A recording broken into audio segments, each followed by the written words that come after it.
Ave Maria! Hoje, diretamente a partir de São Pedro, nós trazemos a você aí em casa uma personagem fundamental para a compreensão patrística da Mariologia. Estamos a falar de Tertuliano, que nasceu em Cartago no ano de 155, filho de uma família religiosa pagã, claramente unida a Roma. Ainda hoje, sobre a evangelização daquilo que foi a primeira grande evangelização do atual norte da África, desde a Líbia a Marrocos, nós não sabemos muito bem quais é que eram as relações e até que ponto os cristãos daquela época conheciam a figura de Maria. Então, em ambiente romano, porque depois Tertuliano vem morrer em Roma em 220 e exerce a sua profissão como advogado em Roma. Relembramos a necessidade romana, o contexto romano da chamada Iustitia, né? Este conceito romano que depois fundou o direito tal qual nós o conhecemos. O que nós sabemos é que, a partir de Roma, as ideias, a teologia de Tertuliano, depois expandiu-se em todo o mundo. Foi este o autor que primeiro utilizou nos seus escritos a palavra Trindade. Foi também este autor que utilizou, em primeiro lugar, a palavra pessoa para descrever cada uma das pessoas da Santíssima Trindade.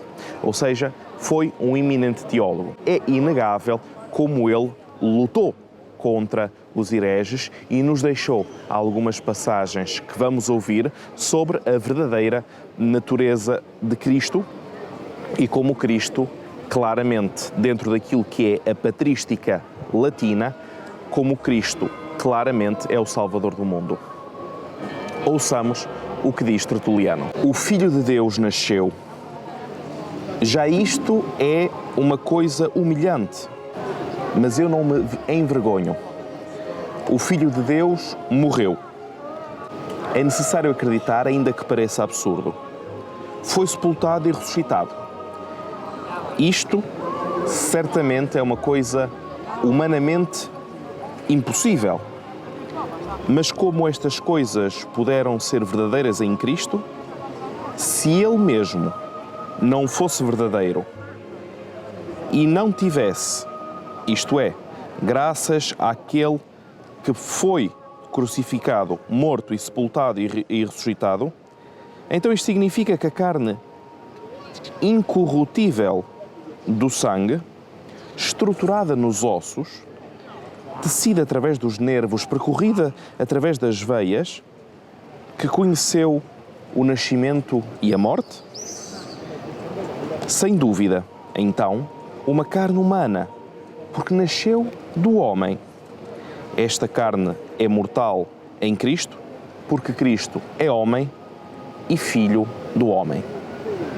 Neste sentido, Tertuliano garante-nos claramente a verdadeira humanidade de Cristo. E sobre Maria, o que é que ele diz? Ora, sobre Maria, em primeiro lugar, ele fala da garantia da humanidade de Cristo. Sem a verdadeira humanidade de Cristo, nós não teríamos a paixão, a morte e a ressurreição, porque Cristo redimiu aquilo que encarnou. Ouçamos então as palavras de Tertuliano sobre a verdadeira carne de Cristo através da carne de Maria. Vós disseis que ele passou através de uma virgem, mas que não nasceu dela, que ele morou no seu ventre, mas que não teve origem no seu ventre, porque o anjo disse num sonho a José: aquele que nascerá dela, mas não nascerá a partir dela, é obra do Espírito Santo. Em vez disso, o facto é que o anjo, ainda que entendesse nascido dela, deveria dizer: nasceu nela, porque aquele que nasceu a partir dela era, efetivamente, dentro dela. As duas expressões, contudo, são equivalentes. Portanto, mais uma vez, o nosso autor vai garantir especificamente a verdadeira humanidade de Cristo. Ouçamos uma outra passagem de Tertuliano.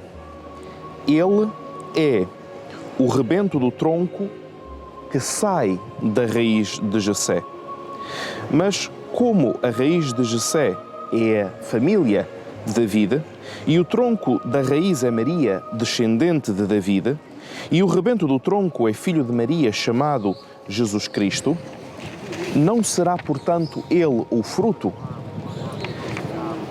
Por isso, é de facto muito conhecido que a carne de Cristo é inseparável não só de Maria, mas também de David, através de Maria, e de Jessé, através de David. Esta atenção ao sangue, à carne, à descendência, à genealogia de Jesus é uma atenção muito forte, muito característica da época, onde as famílias se organizavam de uma forma patriarcal.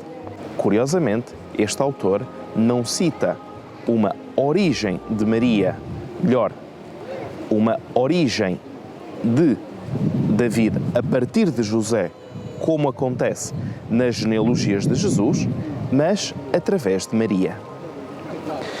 Por fim, vamos sentir sobre a concepção virginal de Jesus um último texto de Tertuliano.